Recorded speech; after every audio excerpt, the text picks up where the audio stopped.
Nowadays, the idea of marriage seems quite natural to most people. However, it has not always been so. During a long period in history, man had no concept of love and the institution of marriage. From the very birth of human history, around 3 million years BC, up until the end of the matrilineal society around 5000 BC, the history of marriage can be traced through its successive stages, beginning with group marriage, through polygamy, and finally to the monogamy stage. Each stage of this evolution had its own development, traces of which could be found a mere 3 decades ago in China. Today, these traces are fading, and in some instances have all but disappeared.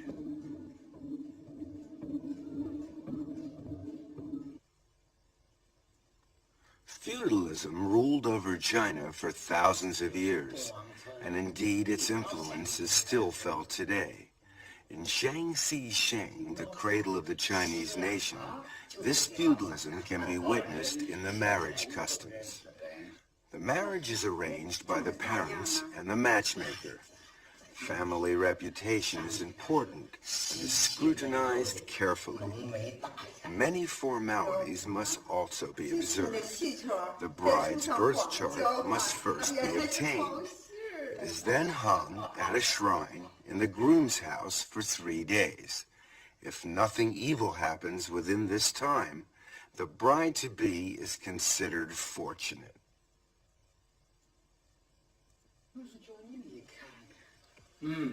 A fortune teller then confirms whether she will bring luck to the groom's family. This is known as matching. Once a bride price is agreed and is delivered to the bride's house by the groom's family, then the wedding day is set. On the eve of the wedding day, the dowry is delivered to the groom's house. There, every item is announced in the traditional manner. Any deviation could bring disgrace to the families. The day of the wedding, and the groom's house is festooned with bright decorations. The bride is carefully groomed as she awaits the sedan chair. She looks forward to the big event with some trepidation, as she has yet to meet her future husband.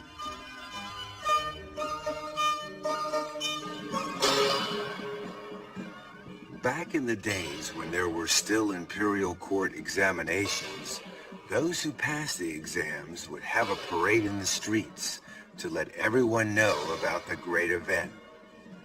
And a wedding was also regarded as very important.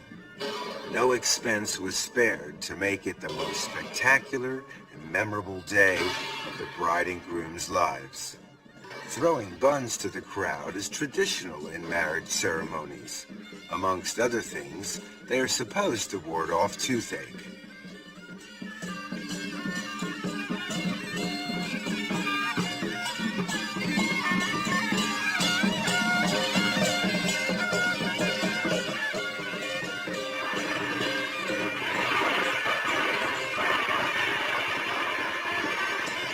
At last, the bride arrives.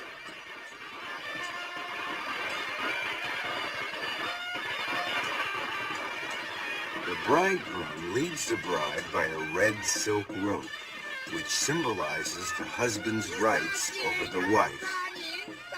She follows him along a red carpet.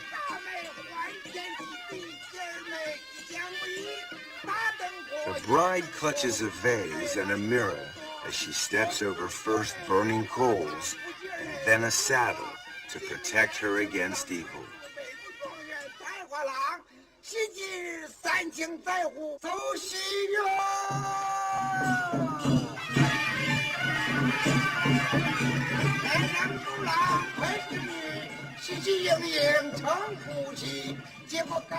Usually, the bride's veil is lifted after the ceremony.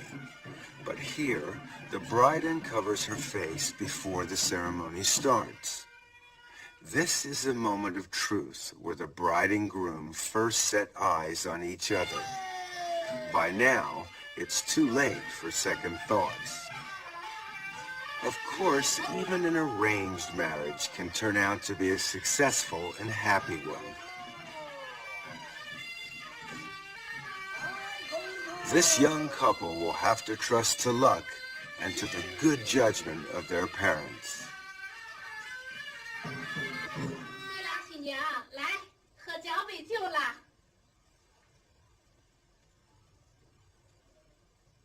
After the cup of wine, as custom dictates, the newlyweds walk around the four sides of their nuptial bed to pray for a large family.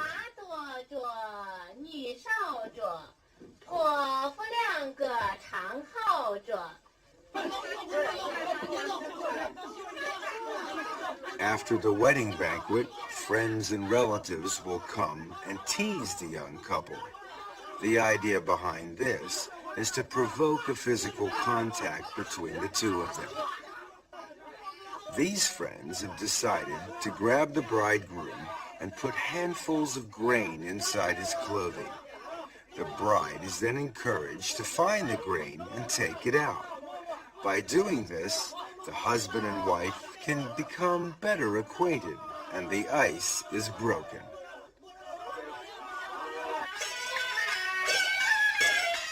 Secular marriages are quite common. In fact, it's even possible for a man to marry a ghost.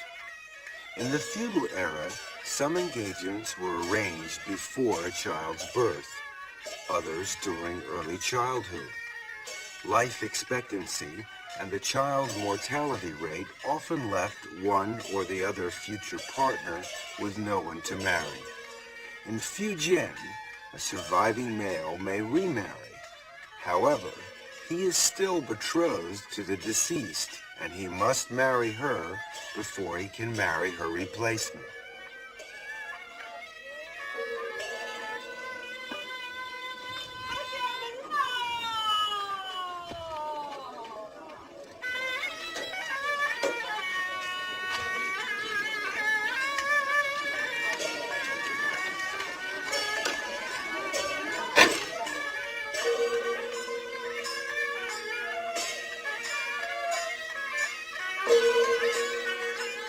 The bride, in these cases, is replaced by a dummy. The ceremony remains the same.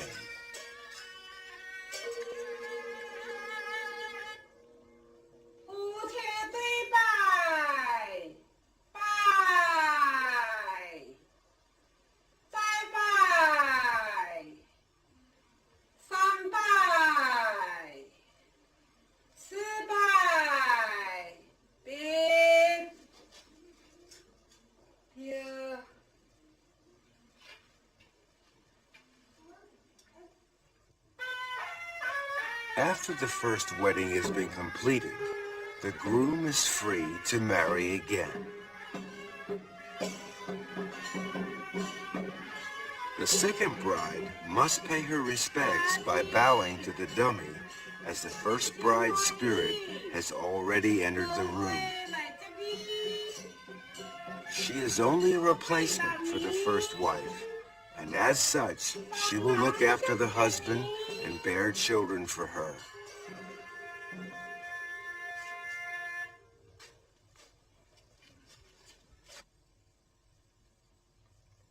On the first night of the honeymoon, the dummy is put on the bed. Beside her is a paper husband, so that she won't be jealous.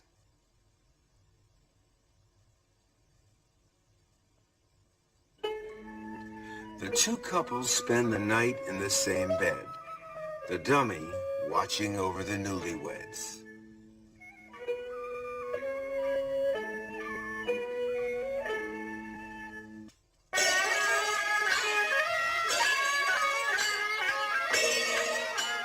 These feudal practices are unfair when it comes to women who lose their betrothed before the wedding day. If the man dies, the woman must marry his ghost. But unlike a man, she is required to remain a widow for the rest of her life.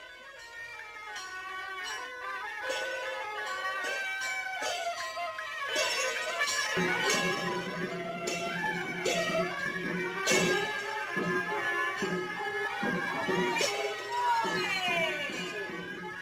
wedding formalities are gone through as usual, but in this case, a rooster represents the groom.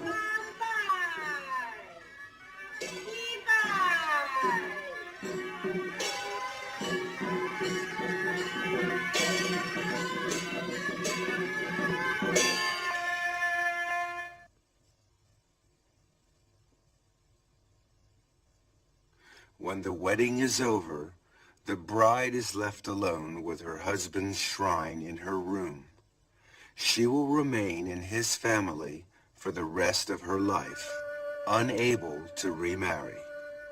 This was considered to be virtuous of a woman back in the old days.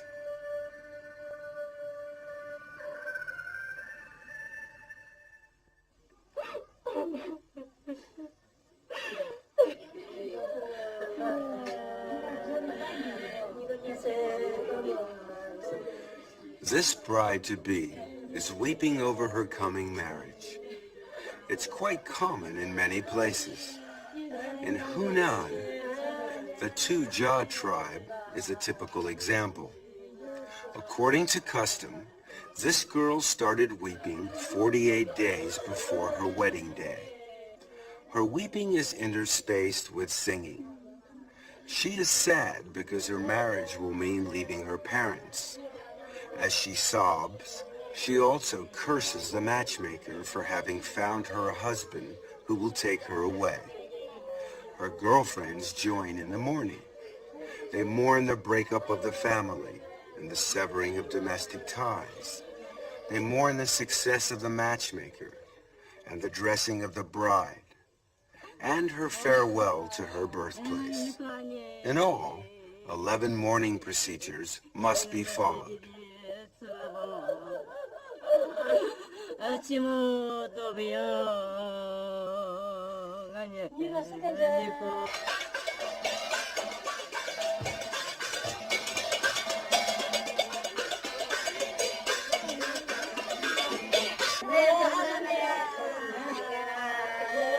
The wedding day begins with the bride, still sobbing, taking her place in the sedan chair. She bids farewell to her lamenting family, knowing that she will return in 3 days' time to a, hopefully, more happy atmosphere. She bids a last goodbye to her ancestors' shrine amidst a chorus of wails.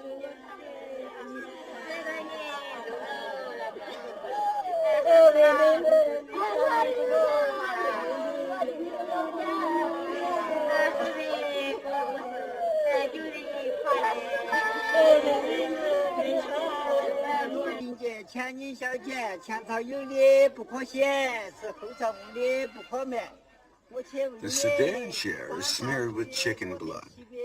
This is to prevent any bad luck being carried with her to the husband. Chopsticks are spilled before leaving to ask for a blessing on her parents' family.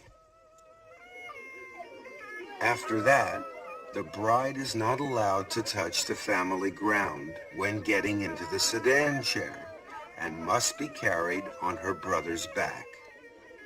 It's not that easy, as he must not touch his sister either. It requires a little imagination and some technique.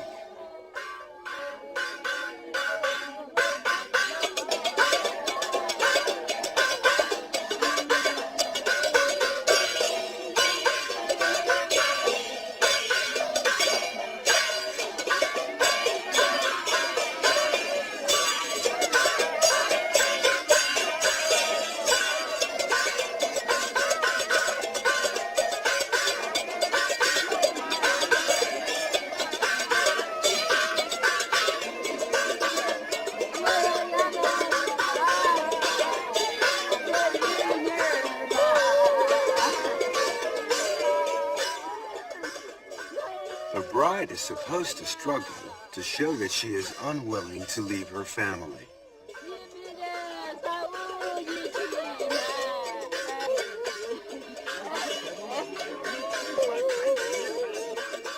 Changing her shoes signifies that she will never go back.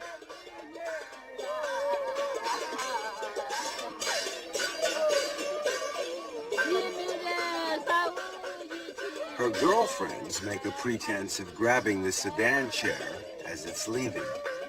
It's very important to make a good show of this. Some scholars believe that this symbolizes the woman's resistance to the husband's rights.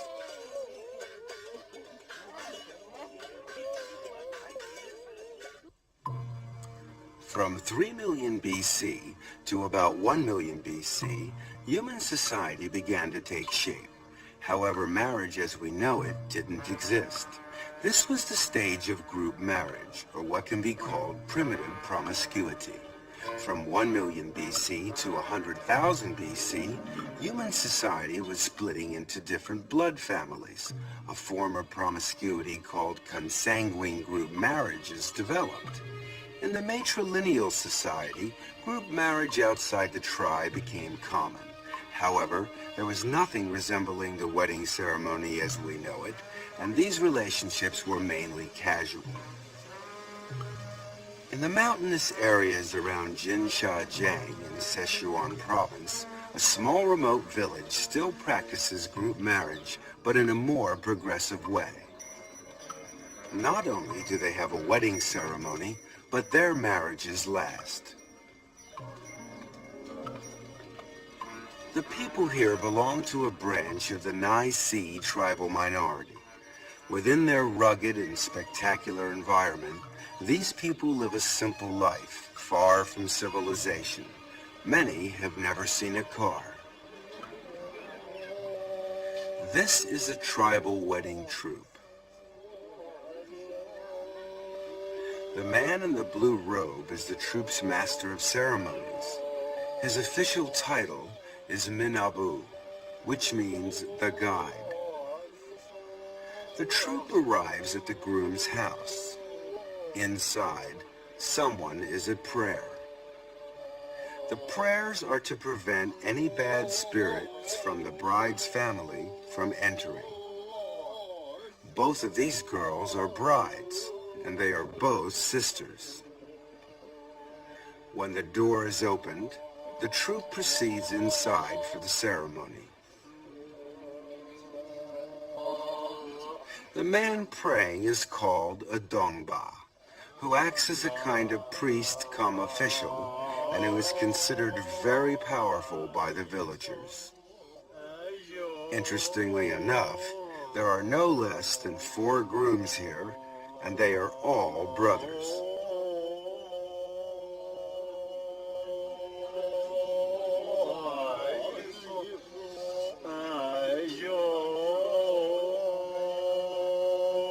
The tying of a cowhide rope is a very important part of the ceremony. It will ensure that the women will not run away. Actually, there doesn't seem to be much chance of that happening. Toasts are drunk to the happy event. The first toast is to the Minabu. Then the brothers drink to their future closeness.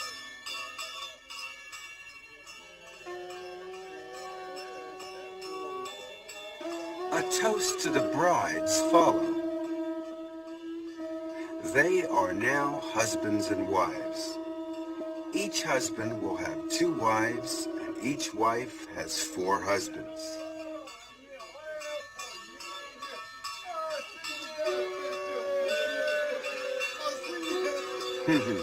He'll drink to that.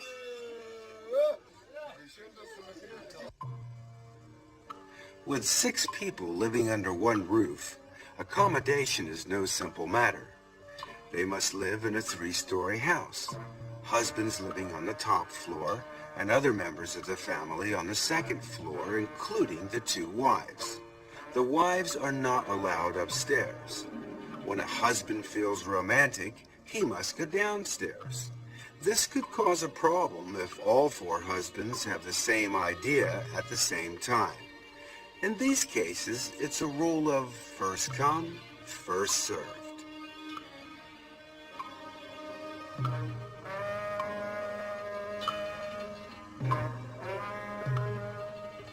Let's have a look at another family. This man is married to 2 wives. This is another example of group marriage.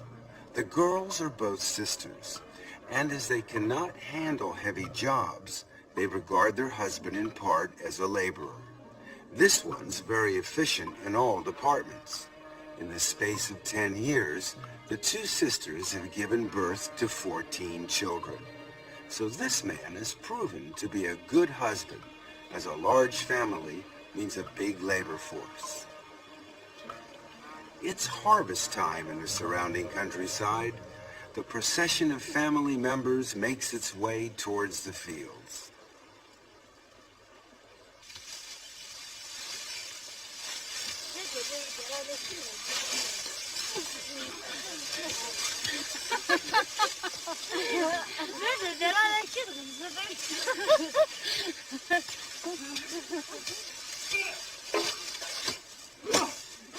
It's a case of all hands on deck. A big family means less hired labor and more money.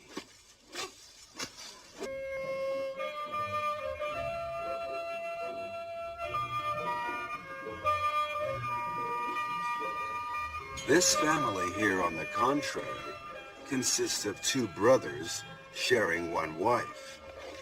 Their lands are on the other side of the mountain, and the journey takes all day on foot.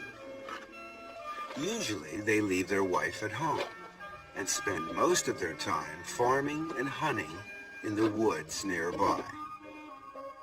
It seems that game is very plentiful in this part of the country.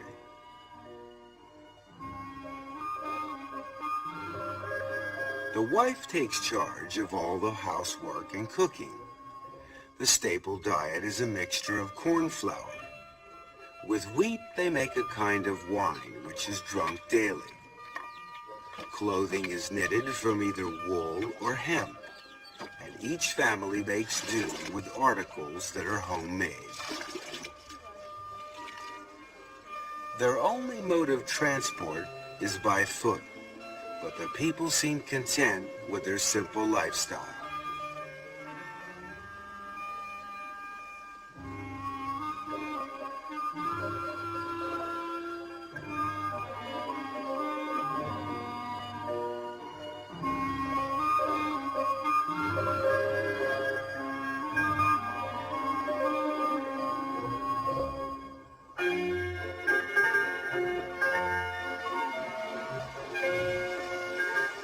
This woman spins thread as she goes about her daily routine.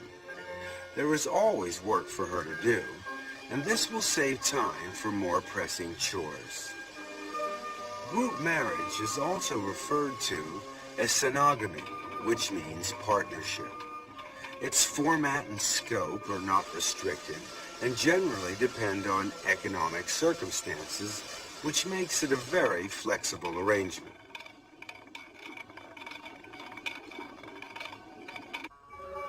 The Dong tribe were formerly a branch of the Yu tribal people.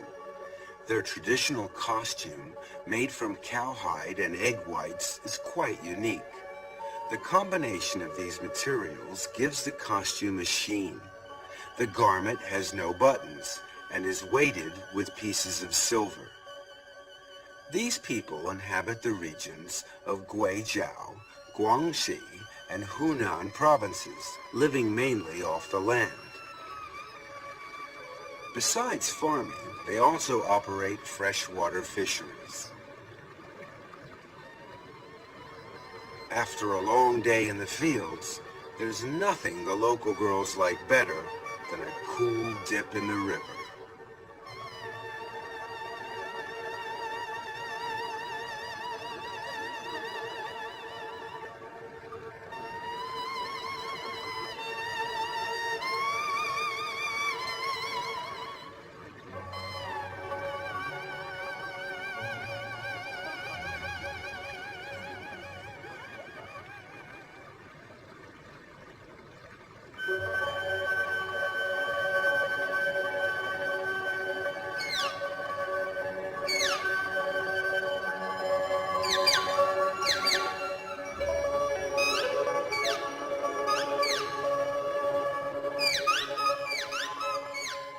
On some of the main routes to the village, intricate wooden bridges span the rivers. They're known as storm bridges because they are used as shelter during bad weather.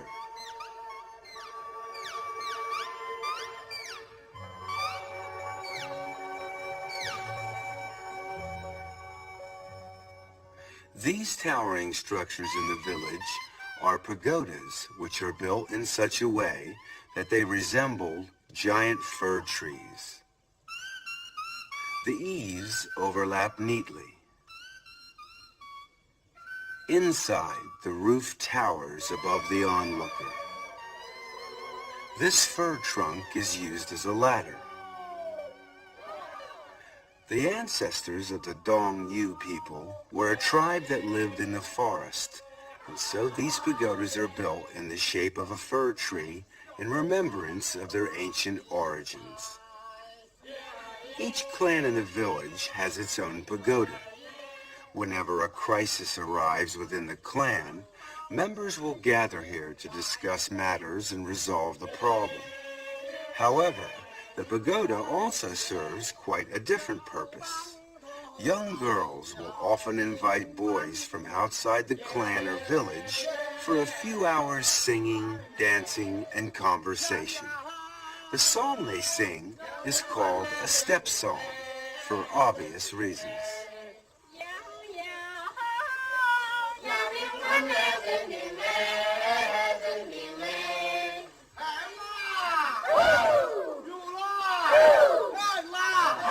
The wedding of a Dong villager.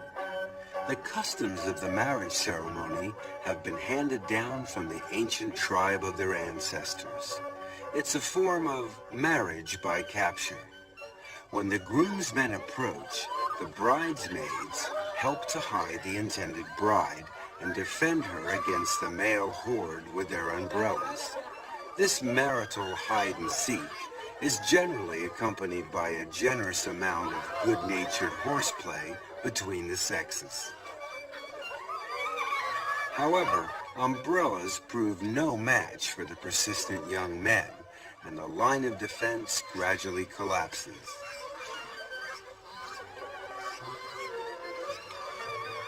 The pursuers are gaining the upper hand as the girls fight a rearguard action to protect their friend.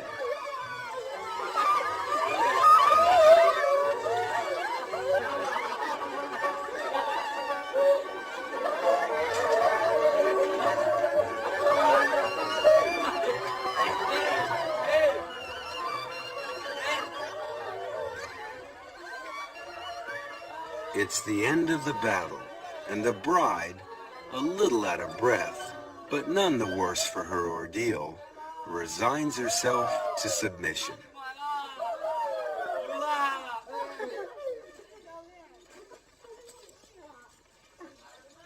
A Dong groom need not go to meet his bride. Instead, accompanied by her bridesmaids, she walks off to join her future husband.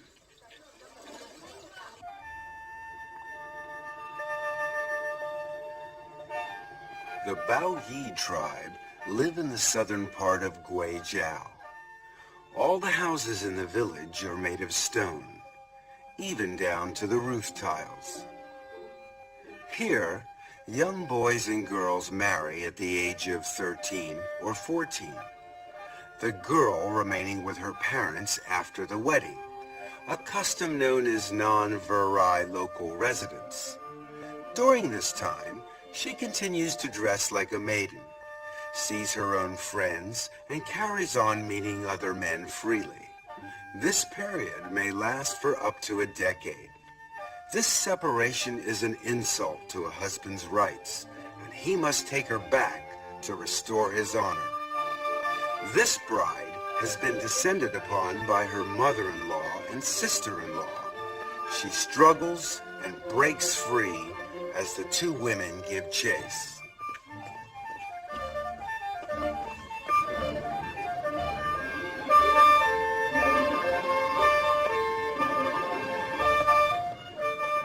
Finally, the game is up, and the bride captured. The bride will have her hair combed out, so that she no longer looks like a young girl. From then on, she is a woman and must assume her responsibilities as a wife. It's another form of marriage by capture.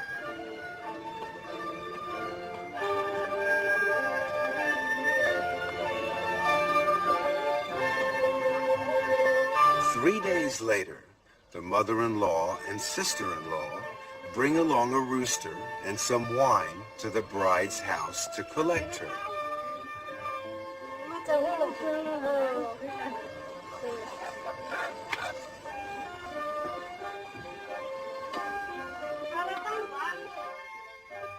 She is given a change of clothes and required to dress like a married woman. A traditional hat is placed on her head. From now on, she is obliged to stay with her husband and renounce her flirting with other men.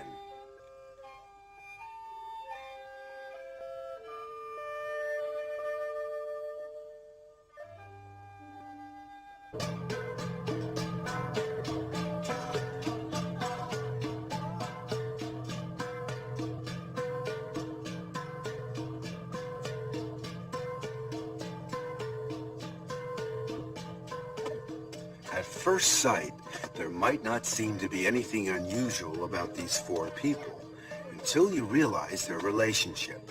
The man on the left is the husband. On his left is his wife. On her left is her lover, and next to him is her lover's wife. This complicated relationship is quite common for these people. They are the Ao Yao tribe, and they live in Guangxi. The marriage customs here represent a transition between polygamy and monogamy. These people have a saying, a couple only eats together, but lovers sleep together. Marriage is seen as a means to increase productivity. Working together and taking a lover is regarded as being reasonable as well as being legal. This is the time for planting, and so the wife's lover brings along his wife to lend a hand in the fields. The husband, of course, is very grateful to them. A lover's date is usually initiated by the woman. With this secret signal, the lover will know exactly what to do.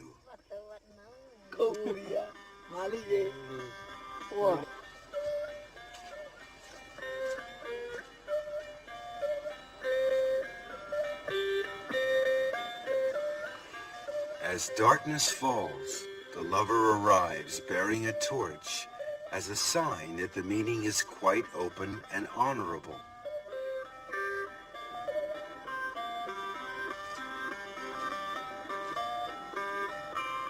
The family hasn't quite finished eating dinner when the young man arrives, but the husband behaves normally and receives him as a distinguished guest since everything is above board.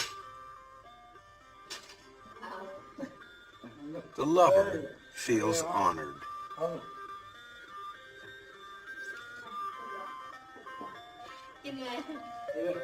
The young daughter's parentage may be in some doubt, but it's hardly important as both men treat her with equal kindness.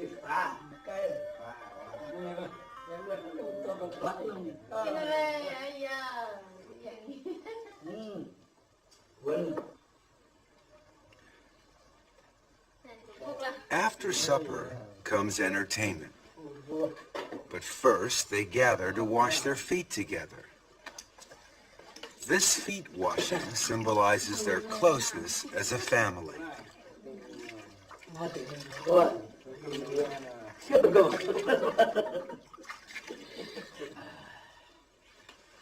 When everything has been seen to, the wife and her lover are free to enjoy themselves. The husband is expected to leave them alone, so he lights his own torch and goes off to meet his own lover.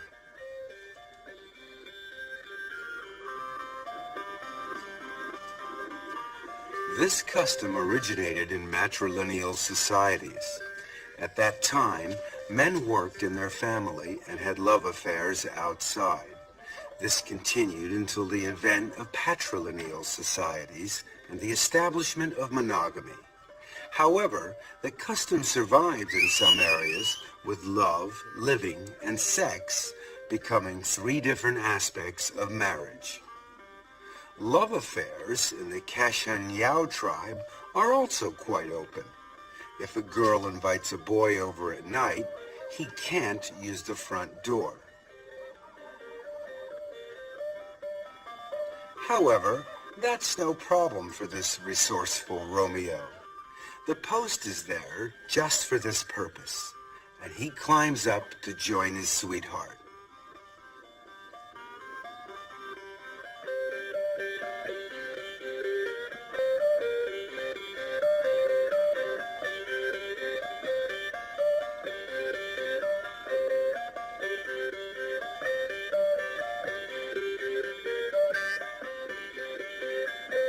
The next day, the girl will end the relationship if she decides she can't get along with her suitor. If she likes him, however, she will introduce him to her mother. In this particular case, the mother is delighted to find that her rather plain daughter has managed to catch herself a handsome young beau. She thanks him for coming and hopes to see him again. He is given a present and asked to stay a while. A marriage looks to be on the cards. Their customs show matrilineal characteristics before marriage and patrilineal characteristics after marriage. It's the result of being in transition from one stage to the next.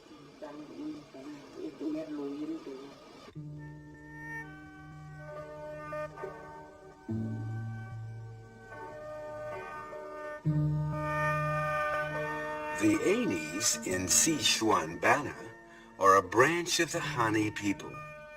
Their village is unusual in that each house is surrounded by small cabins. The houses serve as the living quarters.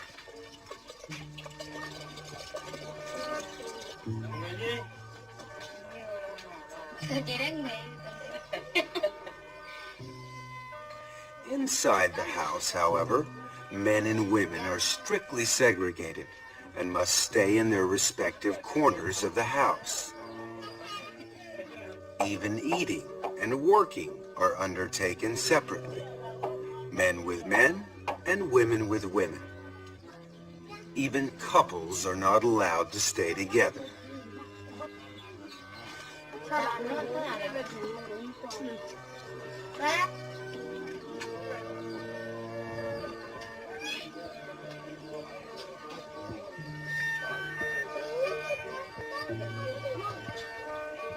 As you can imagine, this total separation is not conducive to the propagation of the species.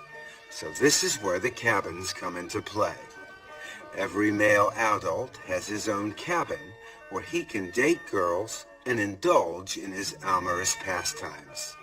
It's a characteristic of their patrilineal society.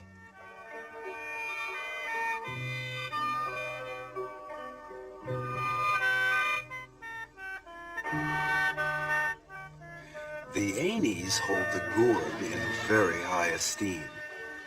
Its abundance of seeds symbolizes a big family, whilst its shape is similar to the male organ. These people have very defined standards of beauty. A girl should be plump with a small tummy. Their costume is therefore designed to show off their most important features. The skirt is just long enough to cover the bottom, and it sits low enough to enhance their beautiful figures.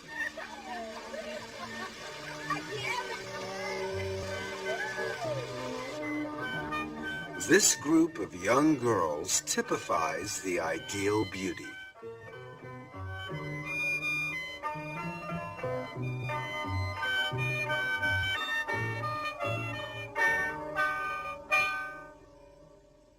But even beauties need a little makeup. Their adornments are extraordinary. Silver, ribbon, and lace are commonplace, although the girls often use nature's riches to enhance their looks. Strings of flower seeds are worn rather like a pearl necklace.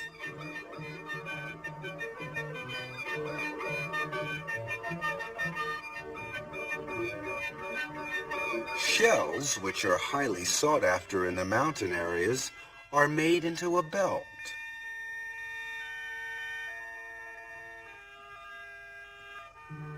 Another piece of natural jewelry is this flying beetle.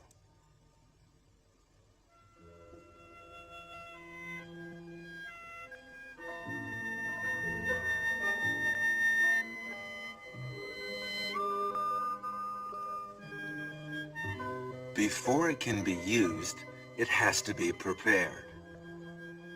The girls wrap it in a leaf, then dry it out thoroughly in the fire. It is then threaded with a piece of twine. The effect, when put in the hair, is quite beautiful.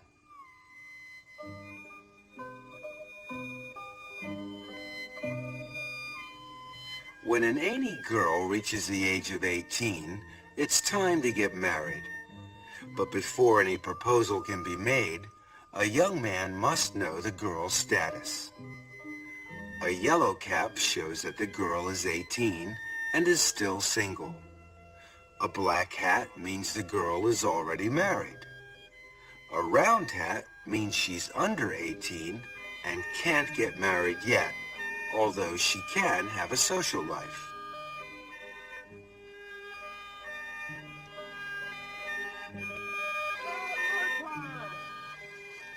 Ainies are open in their attitudes, and premarital sex is allowed. The young men and women often court through social activities, although it's not always easy, as they must marry outside the tribe. Once married, affairs are tolerated within the rules. That is to say, men are allowed to have them, but women are not.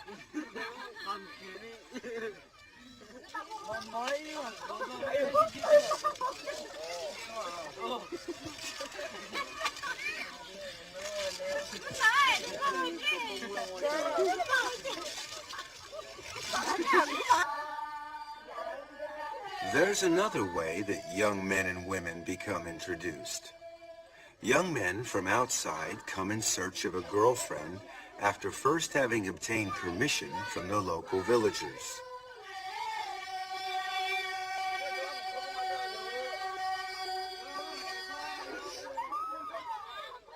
Once a young man has selected his girl, he must make his intentions known to her.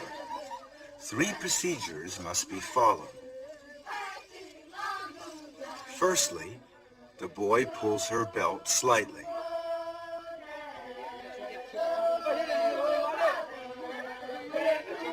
Then he pats her on the shoulder.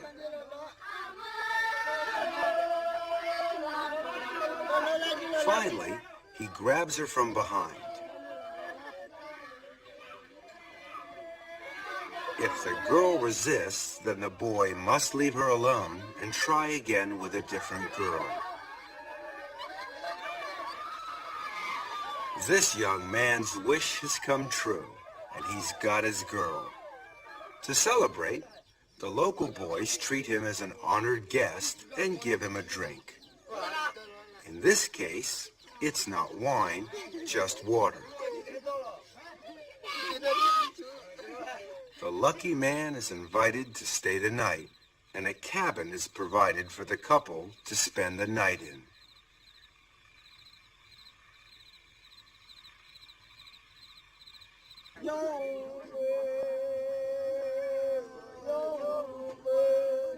When night falls, the village social life begins. Those looking for a mate assemble.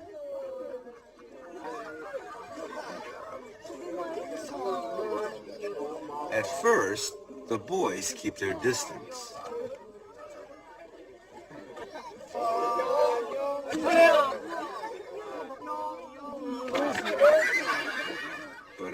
while, they become more at ease, and they get closer to the girls.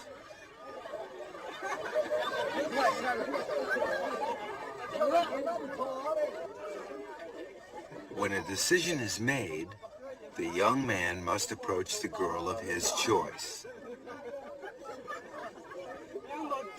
If he is refused, it's bad luck, and he must try again.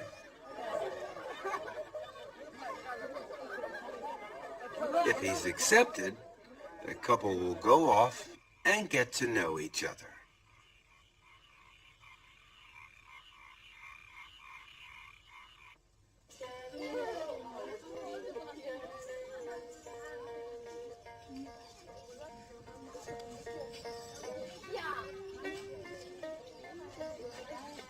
The remote Ai Lao Shan Mountains in Yunnan is the home of the Yiche. They are also a branch of the Han people. The Yiche women's traditional costume is quite unusual. It is made up of a pair of shorts with a front opening blouse which leaves the right breast exposed. It's their everyday clothing, and it's not considered indecent.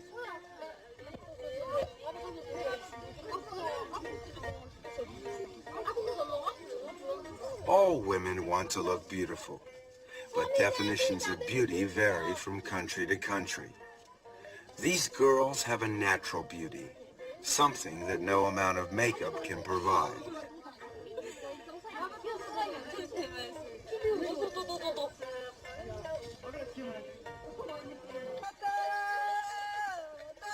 The Yiche have a special festival called Liang Hala, when young men look for a lover.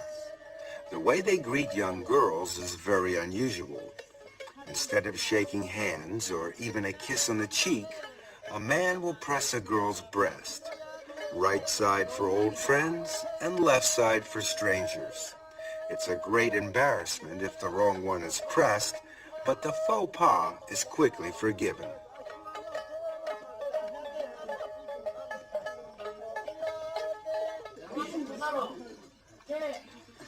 When a boy meets a girl outside, he will often invite her to a party. The number of boys is always the same as the number of girls, and they sit alternately in a circle.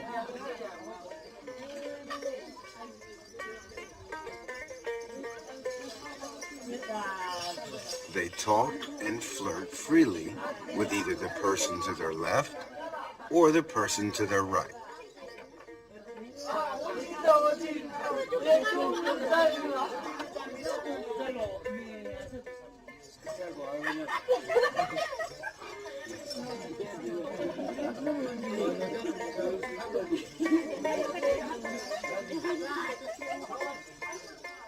At first, they're shy and feel a little awkward, but after some wine, the ice breaks and everybody feels at home. By the time the meal ends, everyone is in high spirits.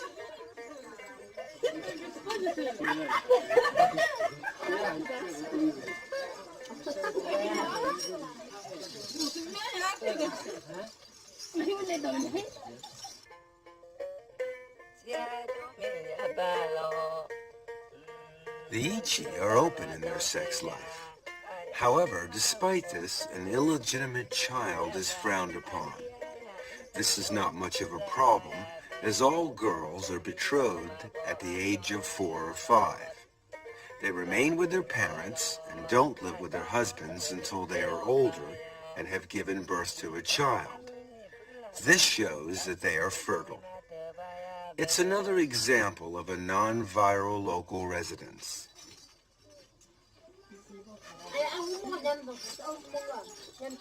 A bridal party readies itself for the big event. The smartly dressed girls here are only the bridesmaids.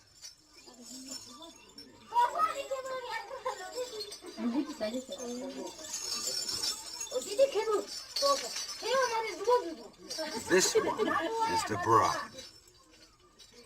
Before she leaves, her mother gives her a duck and an egg to carry, symbolizing her fecundity.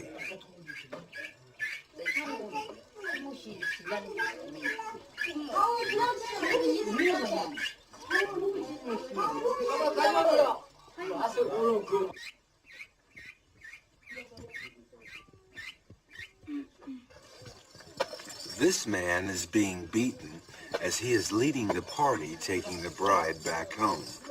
It's part of the custom here.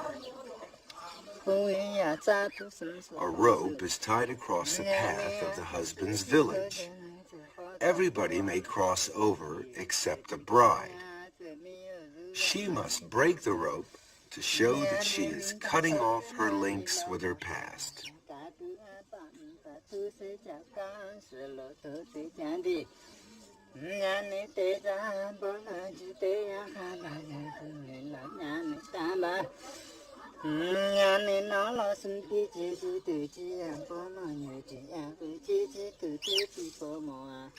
On arrival, the egg is put on the stove, and the bride will share a bowl of uncooked rice with her new husband. From then on, they are married.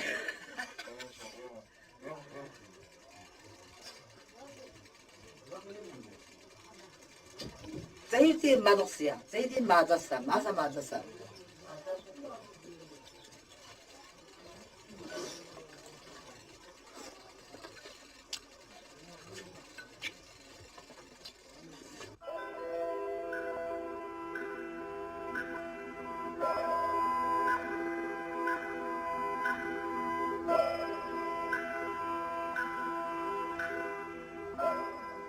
Most women in the tribal minorities are good at embroidery. This is especially true of the white-trousered Yao. Like in many other tribes, they use it to convey love to the young men they admire.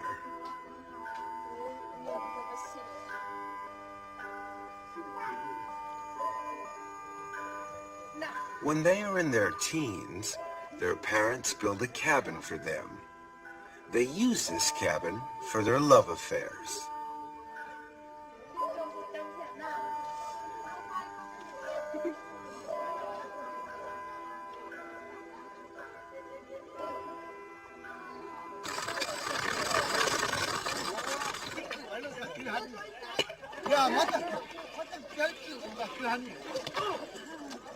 Contrary to what you may think, the long-haired youngsters playing here are all boys.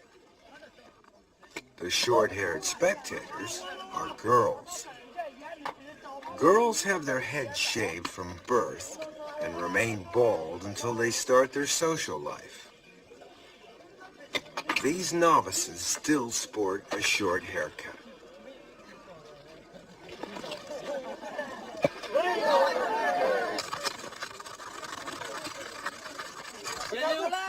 In most societies, the boy courts the girl. But here it's the opposite. To show her interest, a girl will pull the boy's belt. If the boy isn't interested, he will ignore her and walk away. If he is, he must still show a reluctance to take up the girl's offer. Otherwise, he is considered shameless and not a decent young man.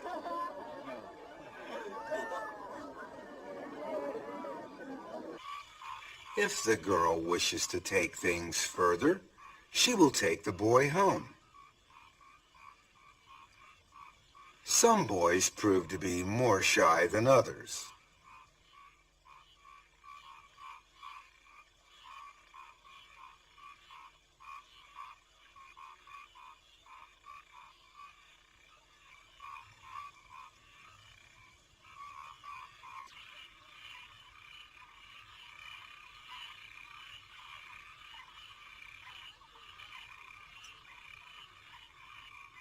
Bringing a boy home is considered to be quite normal. In fact, the parents feel honored to have a suitor in the house. On the other hand, if no boy comes, the whole family is disgraced.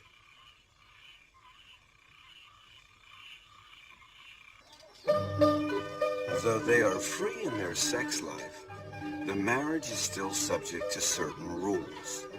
If a girl wants to get married, her cousin must be given first refusal. Her father must consult her maternal uncle first, as her mother came from her uncle's family in the first place.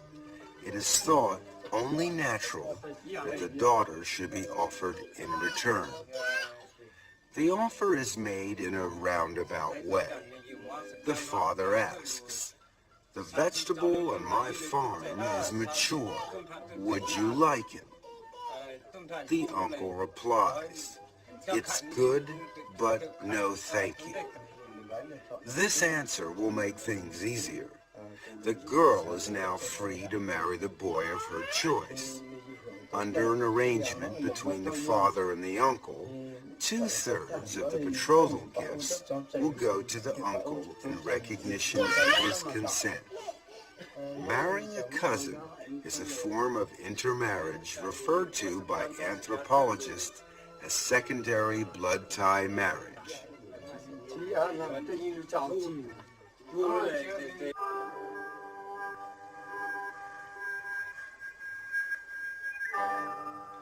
This practice prevails in the Va tribe too, although it is not allowed within a patrilineal family, nor within the same clan. It is even forbidden to marry someone with the same surname. If this code is violated, it is considered incest and regarded as an offense. As a punishment, the couple must buy a cow and slaughter it. The cow's head is cut off and put on top of the couple's heads to show repentance for this transgression. They treat the whole village to a share of the meat from the cow and pay for prayers to be said, as they believe that this crime may enrage God. They fear that the clan or even the whole village may be cursed otherwise.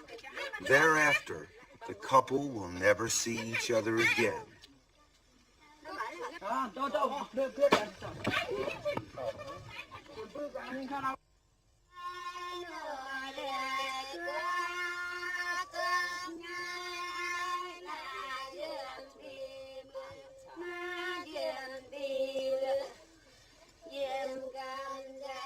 The Va live in the mountainous region of Yunnan. The whole area is a veritable Shangri-La. They lead a simple and primitive lifestyle, and all labor is done by hand.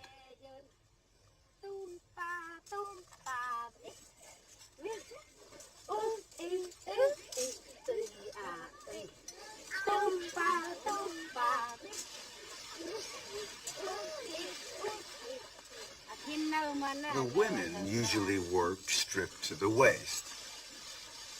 Bamboo is put to a wide range of uses for constructing houses, carrying water, drying the crops, and storing grain.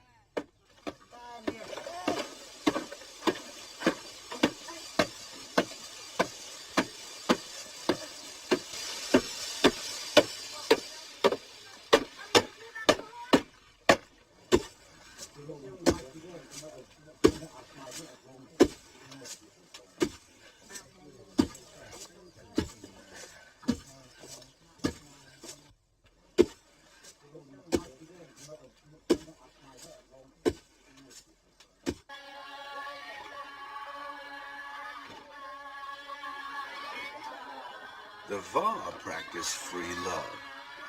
Quite often, young men will go out at night to drop in on their girlfriends.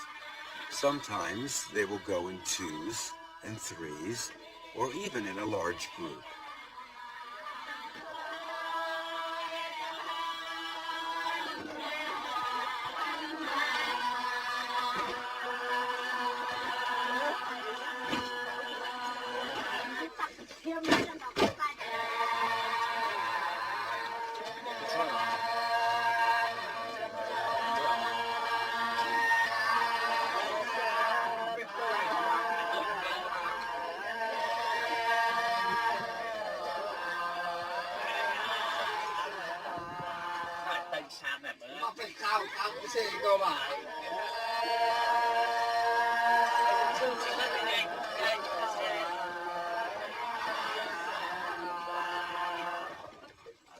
They spend the evening singing, dancing, and eventually sleeping together. Sleeping together is a sure way of having pleasant dreams, an important part of a good night's rest.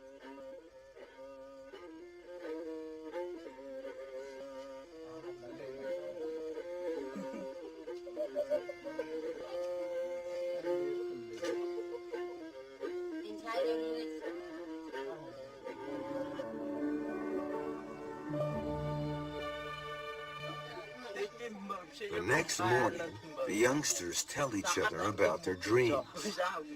If one dreams of trees or bamboo, it means good luck. A tree being pulled down or a man falling is a bad omen. In this way, they try to read each other's thoughts. If the couple get on well, the relationship will continue. If not, they can always break it off and blame it on the bad dreams.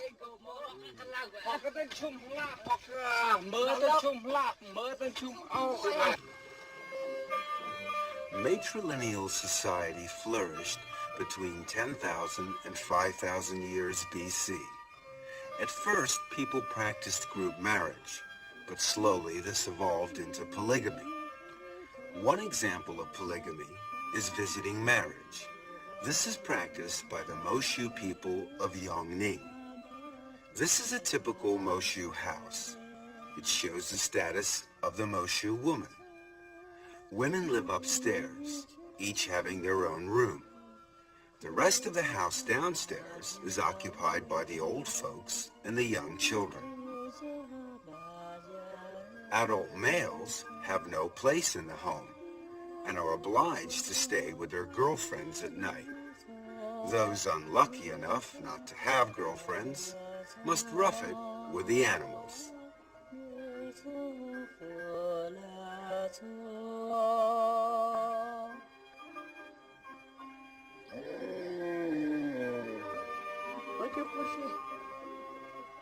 An initiation ceremony is held when the Moshu boy is 13. After that, he's considered an adult and will join in with the work and enjoy all the privileges of adulthood, including having affairs. A specially close girlfriend is called an ashao, a name signifying that the boy and girl are sleeping together. Polygamy should not be confused with group marriage. The latter is between groups and is totally casual. The former is one-to-one, although there is still no formal bond, and partners may come and go.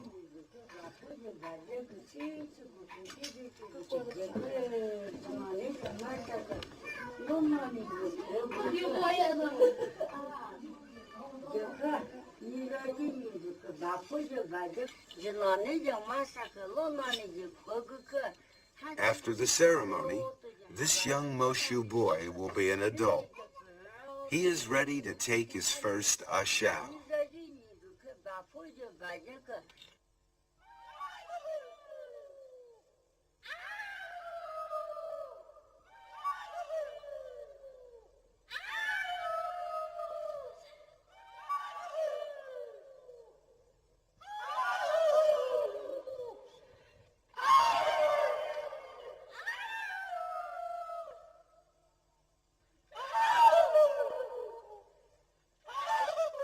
If any of these boys and girls fall for each other, there will generally be a very quick response.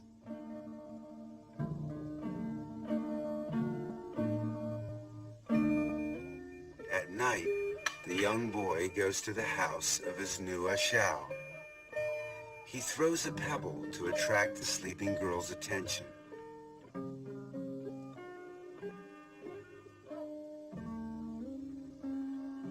The girl comes down and invites him upstairs.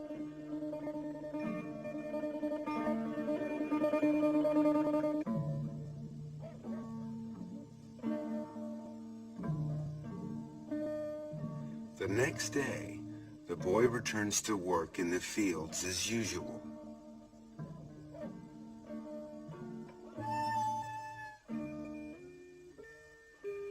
If he fails to come back the next night, then the affair is over. Likewise, if the boy returns and the girl refuses to open the door, the affair is over.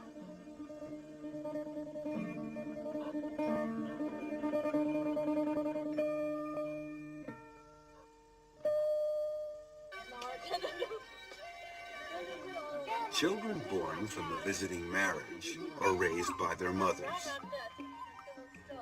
The father has no obligation to participate at all.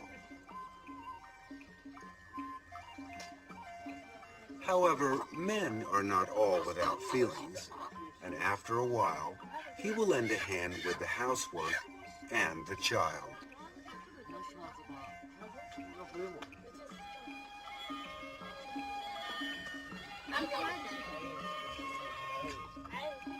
In the end, most couples will live together when they reach a certain age. The matrifocal family becomes a joint family, and the matrilineal family changes into a conjugal family.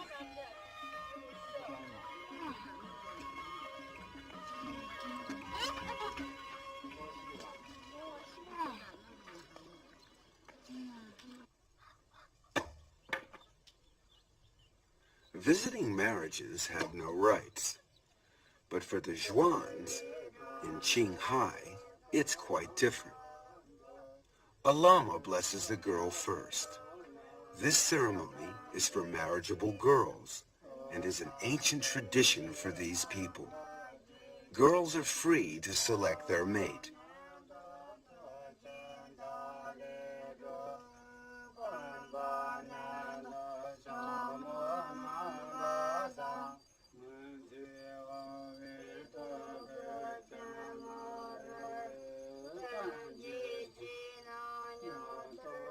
When it's time for the girl to change her clothes, she must wear 2 pearl necklaces at the back of her head to indicate the end of her maidenhood.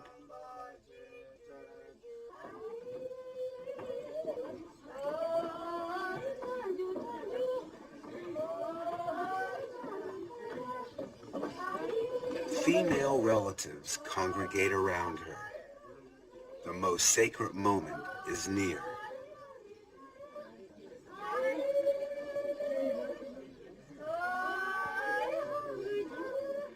The closer they come, the lower the bride must hold her head. It's a religious ceremony called Dai Tian Tao, or marriage to the god.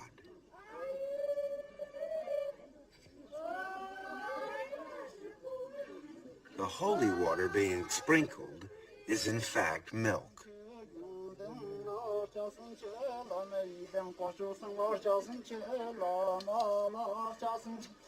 During the prayers, the bride's face is washed with holy water.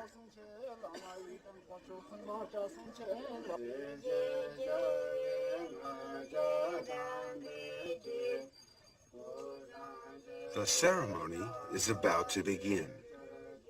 Strangely enough, there is no groom present at this wedding. Dai Tian Tao is a wedding for a single person who has no spouse to be. This girl is being married to God, represented here by the Lord Buddha.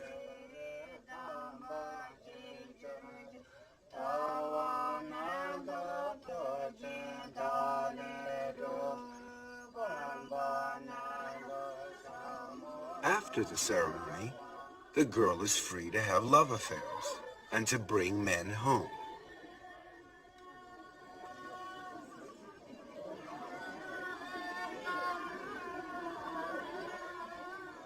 All the villagers attend the ceremony and dance and sing to celebrate her wedding.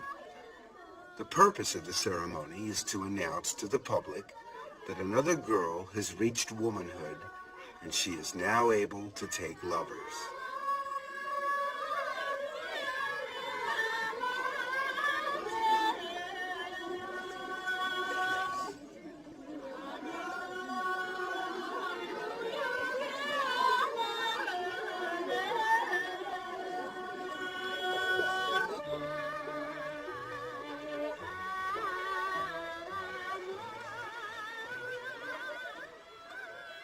Now that she is married, she may indulge in the activity of jiao sang, having love affairs. It's a form of polygamy where the couple come together for a purely sexual relationship with no thought of family bonding. There is no right of exclusive access either. Each partner may come and go freely.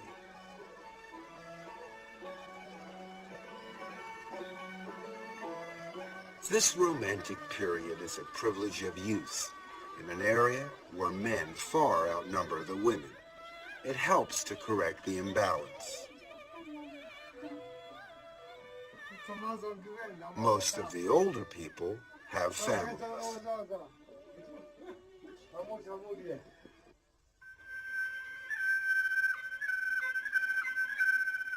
The Miao tribe are a larger minority. They regard themselves as descendants of Qi Yu and are scattered around the southwest mountainous areas of China.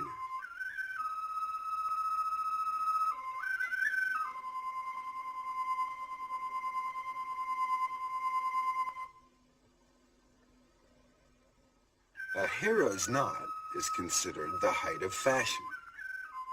The Miaos are divided into several branches, and each branch has a different costume. Customs are different too. There are always festivals to celebrate. In some areas, there's a festival almost every month. And at these times, the Miao girls are especially busy. They dress up in traditional costume for the event.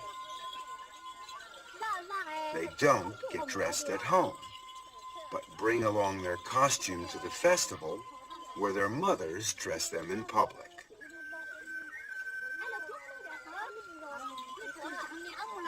Everything of value is worn.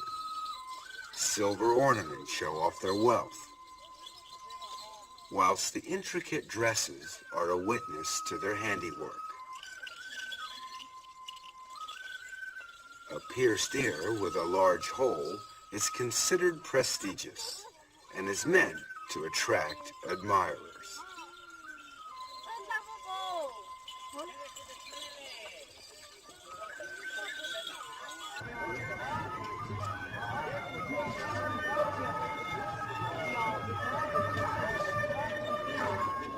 During these festivals, performers from surrounding villages will turn up to provide countless entertainment. Today is the 8th of April festival.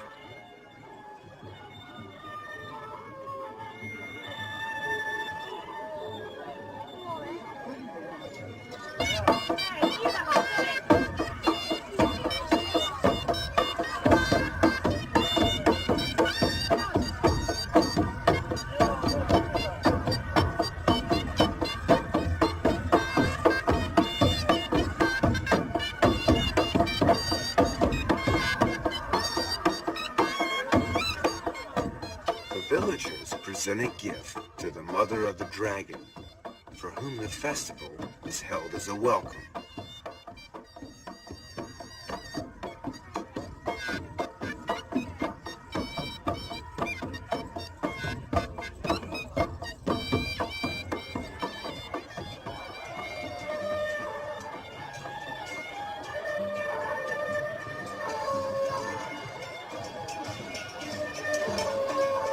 Like the Han people, Miao race dragon boats at the annual Dragon Boat Festival.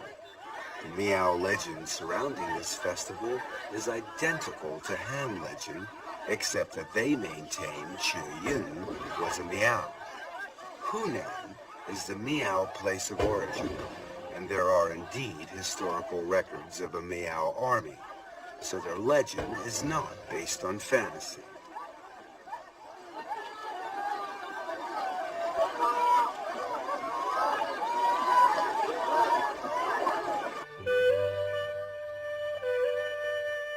The 6th of June festival is held to celebrate engagements.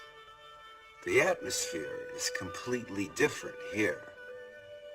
On this day, these young girls have decided to take a bath in a quiet river, and they've asked their lovers to come along and watch.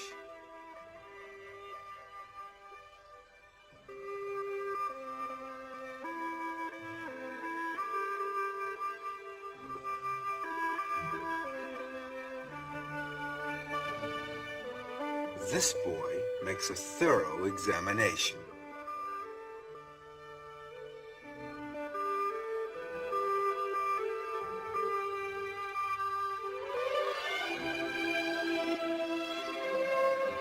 If he's satisfied, he must make his intentions clear, in a polite way, of course. He pays her homage by presenting her with a red ribbon, a token of engagement. In receiving it, she accepts his proposal. Romance is truly international. Another festival is called Eating Maiden's Rice. Besides the usual singing and dancing during the day, the whole family has dinner together.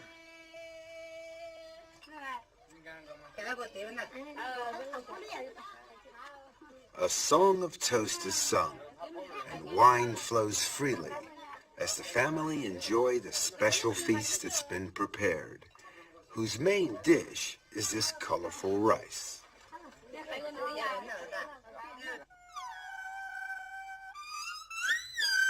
At dusk, young boys arrive blowing a horn as a call to their girlfriends. Each girl takes a rice ball to her lover. It's called asking for rice. The rice balls have messages. Pine needles inside the rice ball means that the girl would like needles and thread as a present. Corn means the girl would like an umbrella.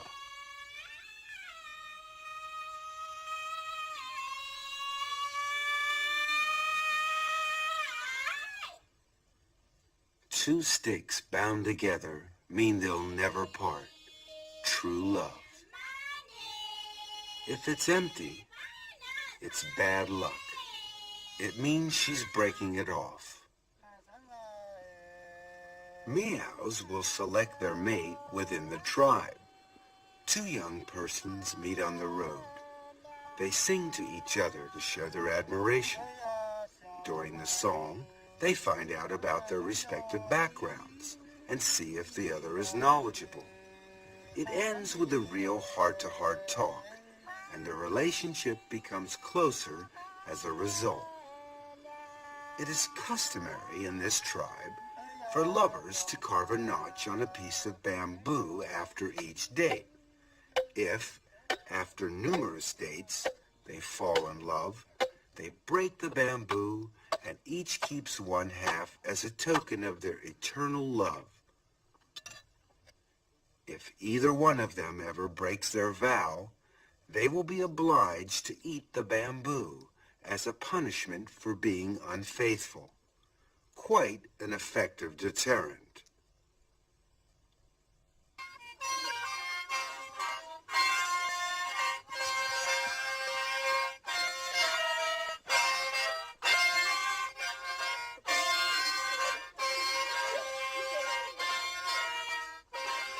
The Gurja are a branch of the Miao tribe. They're experts at blowing the sheng, a long horn-like instrument. Under traditional rules, no blowing is allowed after the planting season. Otherwise, the seedlings won't grow. The correct time for sheng blowing is before planting, which is also the right time to look for a girlfriend.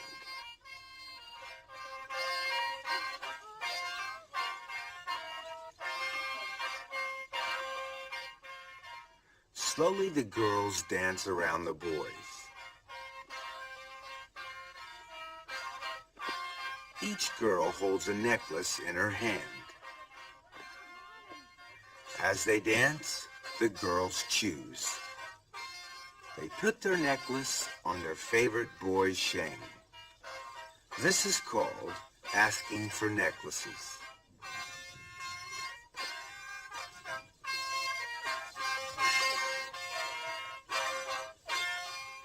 This young man is lucky. His chain has been decorated.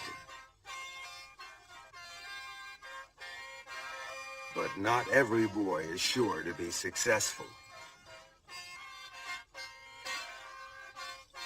This one has something the others don't. He has 3 necklaces on his chain.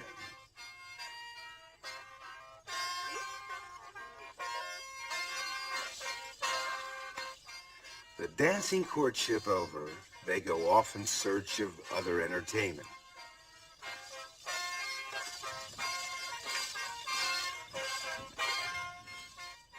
Leaving the unfortunate boy to curse his bad luck.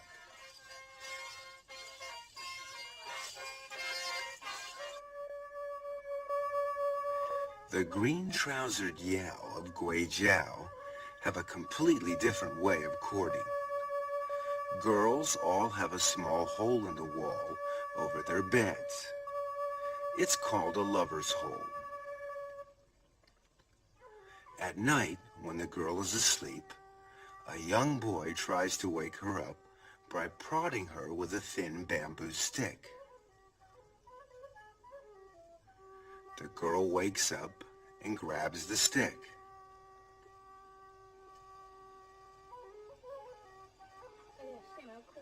But she doesn't react favorably. So the boy decides to go home.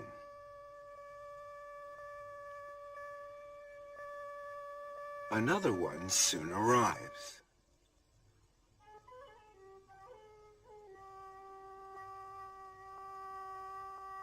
He repeats the same procedure.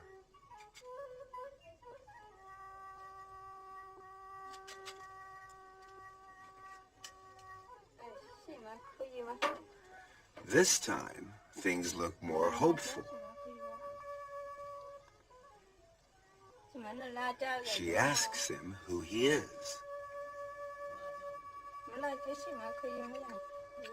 They talk to each other through the hole, usually until dawn. He seems like a nice boy, and she lets him in so that he doesn't catch cold.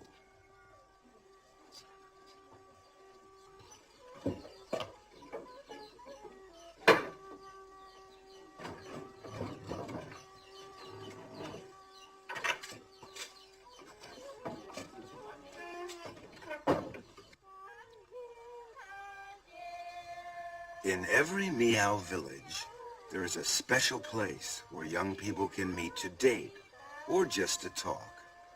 Normally, they date in the evenings, but when they're not too busy farming, they also meet during the day.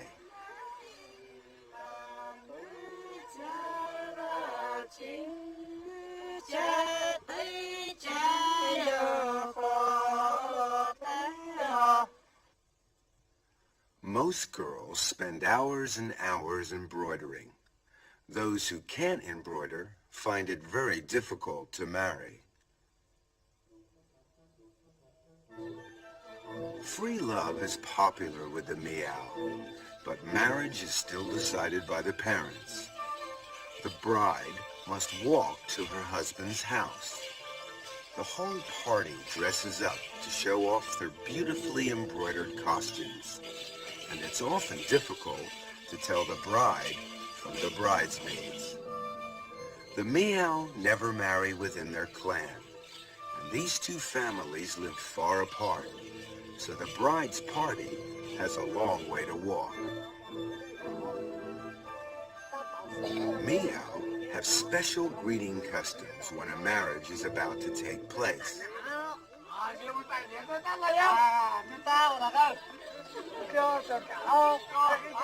The villagers wait at the entrance to the husband's village and make the bridal party drink from an ox horn.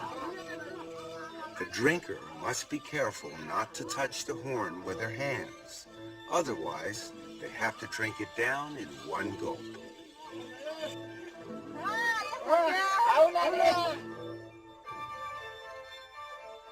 The bride is required to step inside with her left foot forward. This will ensure that her firstborn will be a boy. The wedding is very simple, with no real ceremony. The bride must carry water for her husband's family.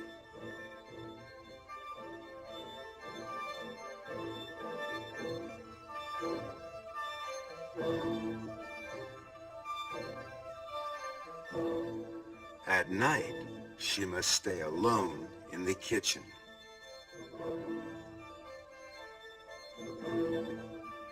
The groom must also find somewhere separate to sleep until the bride is returned to her parents' house.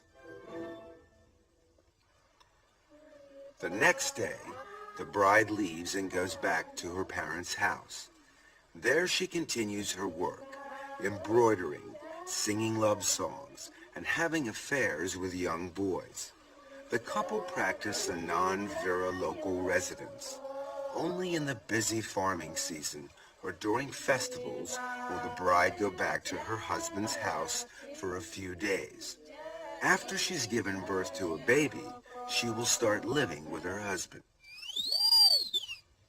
Another form of marriage is the secret marriage.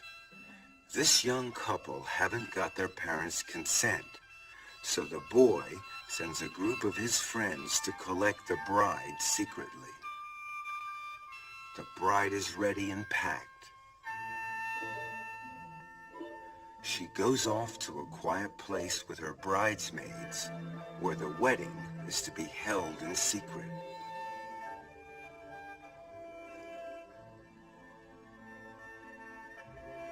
Quickly, she dons her bridal dress.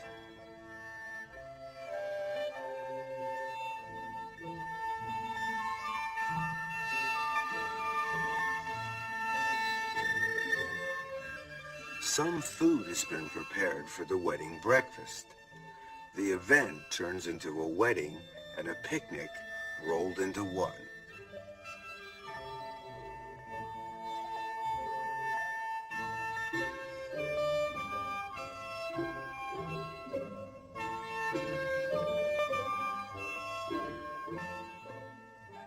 She follows the groom's assistants to her husband. The wedding is now completed. This kind of marriage is recognized as being legal, and the parents cannot object.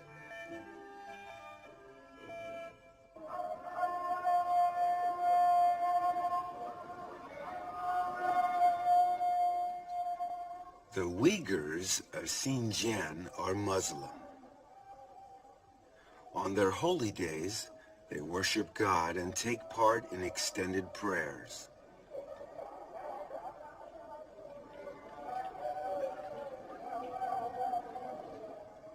Only men are allowed inside the mosque.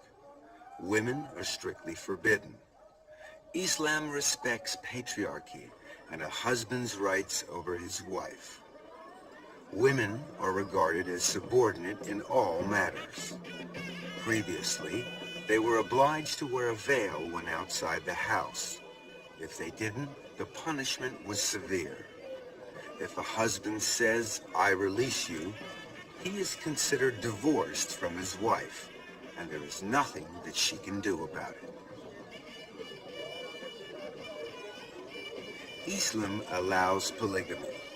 Their holy book, the Quran, says that a Muslim may marry the woman he loves and have 2, 3, or even 4 wives.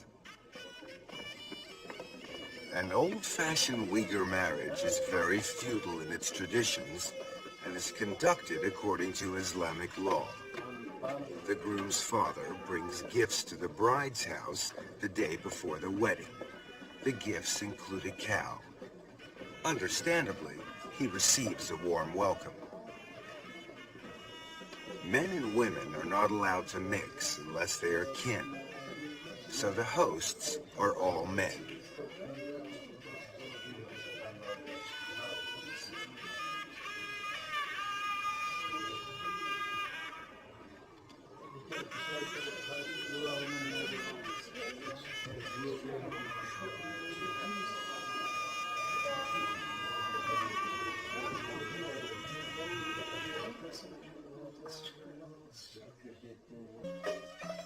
The day of the wedding, the bride gets up early to dress.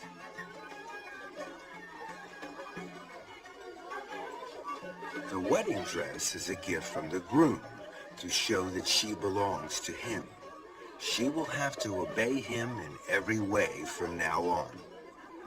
Friends and family come over to celebrate with her. She goes outside to greet the female relatives.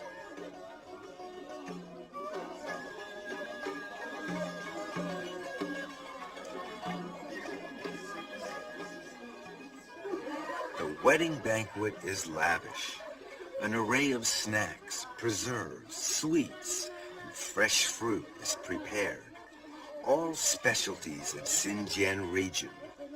Unlike many other peoples, the Uyghurs hold their weddings at the bride's house. The guests eat whilst waiting for the groom. Finally he arrives, amid much good-natured horseplay.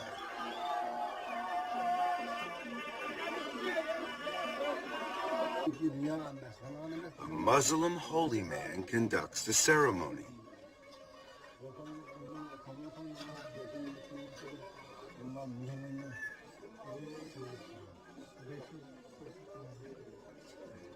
First come the prayers. Then the bride takes her vows and says, "I do."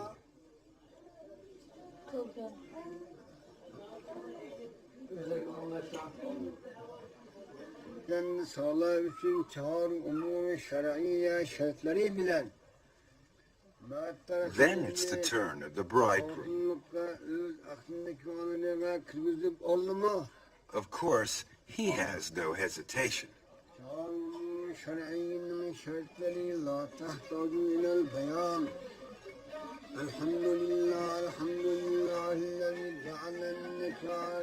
After the vows, the bride and bridegroom share a piece of salted bread. This symbolizes the hardships they will share during their married life.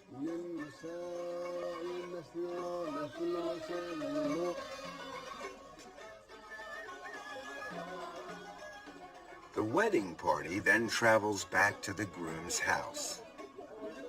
Here the bride must be carried over a fire before going inside to prevent evil and bad luck from entering, just as the Han brides do.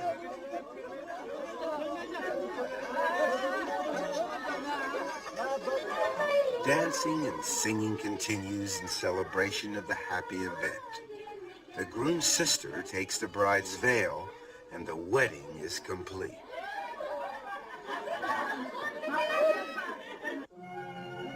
Freedom, monogamy, and sexual equality are the characteristics of a modern marriage.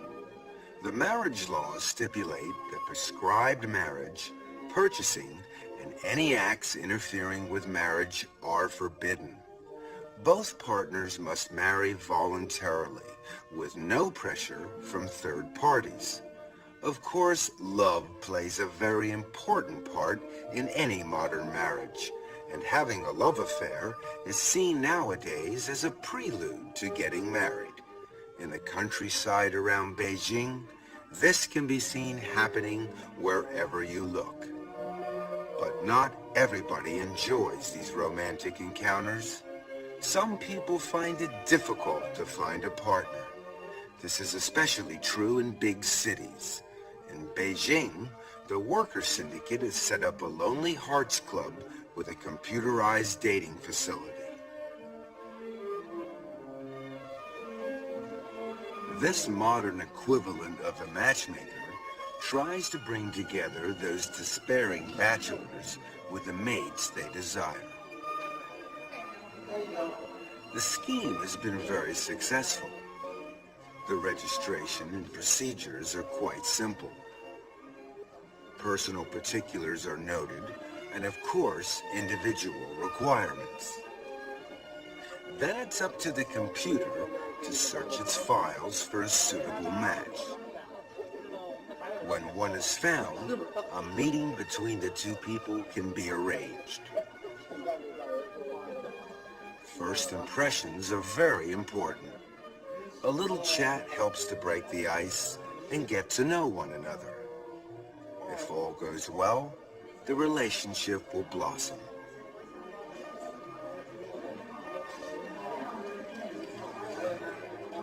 This couple seems to be getting along quite well.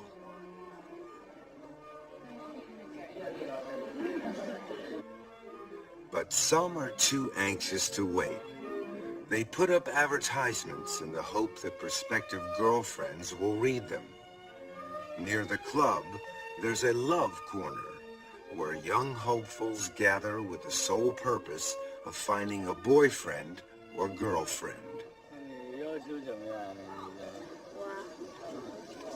没什么要求，比我强吧，都年龄啊无所谓。年龄无所谓啊。啊，大点那儿，大点，大点儿也没关系。大点也有限度的，大个10年、20年那种。那也别太离题了，大几岁差不多，只要俩人合得来就行。 This sounds quite reasonable. But how do you go about finding Mr. or Miss Right?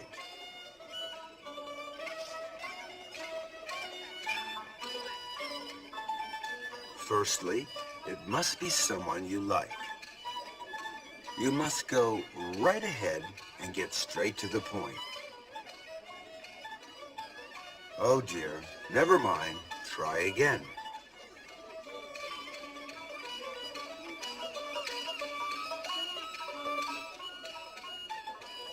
This looks like another no.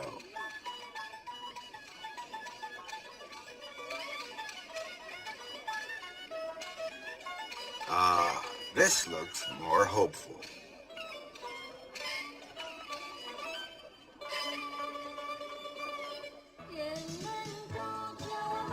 The club provides an excellent service by allowing young men and women to meet and to get to know each other better. Balls are held frequently.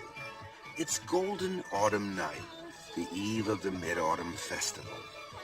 These two young ladies are obliged to dance together. They obviously haven't found their Prince Charming yet.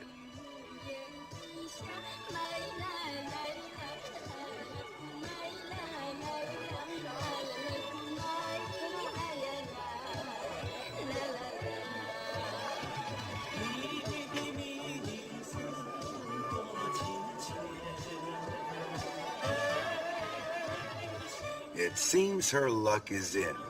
She's found a handsome man. The ball is divided into sections. This section here is the pro-secondary section for intellectuals. There doesn't seem to be too much happening here.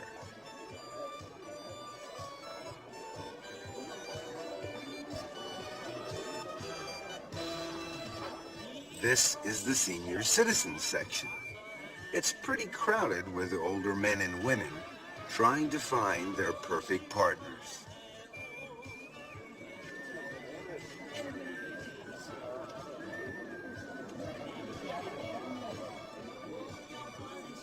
Finding Mr. or Miss Right is not very easy.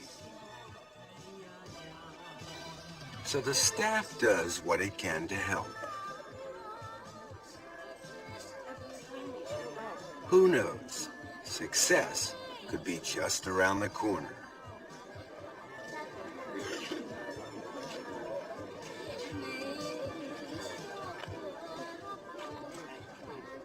Throughout the hall, men and women of every age group are getting together with the opposite sex, trying to select the partner they would like to date.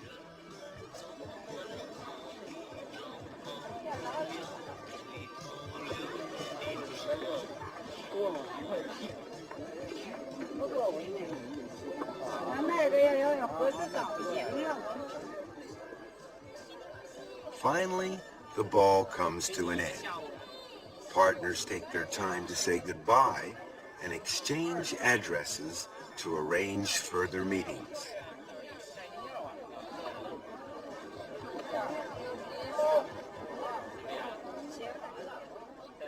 Some, however, are not so lucky.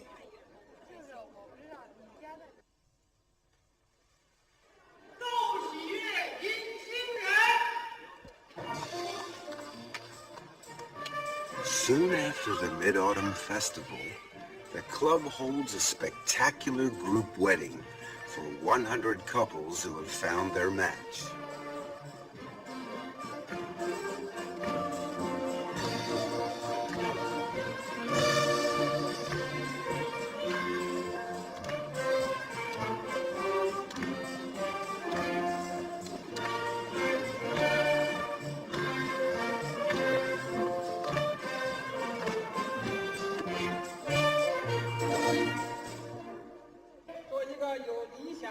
The master of ceremonies is the deputy mayor of Beijing. It's quite a grand affair, a happy occasion for all.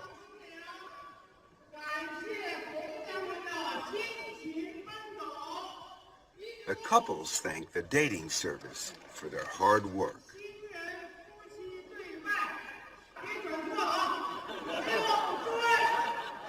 Then they bow to one another 3 times.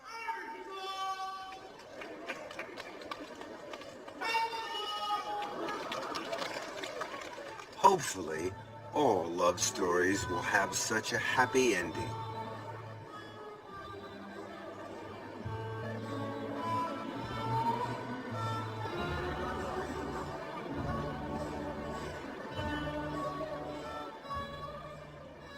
The harmonious union of love and marriage is the result of thousands of years of evolution. Some people believe that our present system will continue. Others maintain that marriage customs, like many other aspects of everyday life, are in a constant flux and are bound to evolve further. Of course, nothing is absolutely certain. What will the future bring? Judging by the past, your guess is as good as ours.